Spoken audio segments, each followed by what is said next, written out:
बँकेच्या आर्थिक वर्षाचा शेवट असल्याने बायकोला अजिबात सुट्टी घेता येत नव्हती, म्हणून बायको लेकीचा पा घेऊन ऑफिसला निघून गेली. सुट्टी घेतलेल्या पप्पाचं आता दिवसभर काय खरं नव्हतं, म्हणून लेक आनंदाने उड्या मारत होती.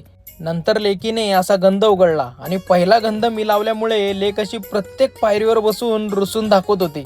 हे बघा, मग लेकीला असा गंध लावल्यावर लय खुश झाले. नंतर लेकीला असा पैलवानी शेक खाऊ घातला आणि पोटावर थाप मारून लेक म्हणाली पोट भरलं, आणि मी थोडी बळजबरी केल्यावर अशी पळून गेली बघा.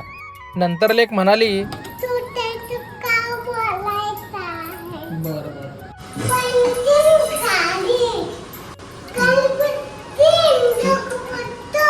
अरे नाही पडत, थांब थांब. आणि आम्ही बाप लेकीने चिवताईचा असा खाऊ भरल्यावर आम्हाला लय मज्जा आली. नंतर माझ्या चिवताईला असं खरबूज खाऊ घातलं. बाकी उरलेला अर्धा दिवस पुढच्या व्हिडिओमध्ये. तोपर्यंत चालायचंच नाही का.